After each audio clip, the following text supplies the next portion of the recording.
Let me move to the issue of gay rights.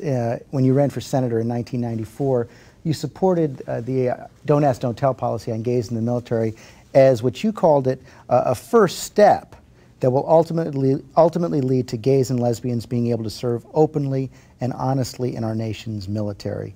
Is that still the goal, that gays and lesbians should be able to serve openly and honestly in the military? Well, Don't Ask, Don't Tell has worked well. We're in the middle of a conflict. Now is not the time for a change in that regard. And I don't have a policy posture as to allowing gays in the military to serve there openly.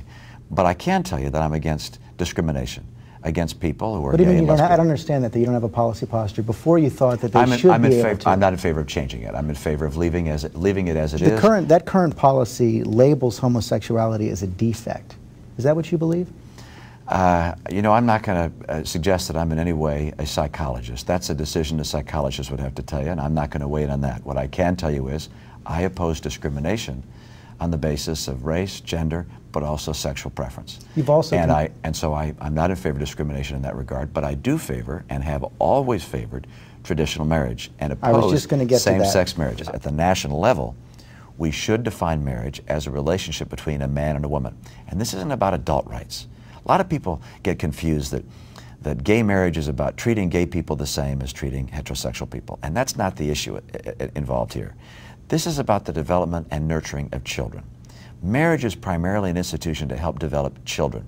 And children's development, I believe, is greatly enhanced by access to a mom and a dad. I think every child deserves a mom and a dad. And that's why I'm so consistent and vehement in my view that we should have a federal amendment which defines marriage in that way. I was going to ask you about that because in 2005 in South Carolina, you actually seemed to mock the idea of gays and lesbians adopting and bearing children. Today, same-sex couples are marrying under the law in Massachusetts. Some are actually having children born to them.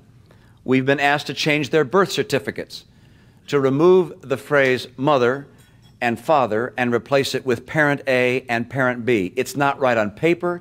It's not right in fact. No, that wasn't my intent. I don't mean to mock that in any way, and I know we have gay adoption in Massachusetts. Other states do. It's a decision made state by state. Are you for it? And there are gay couples that are having children of their own, and that's obviously that's their right. But my belief is that the ideal setting for a child is where there's a mom and a dad. Let's talk about guns.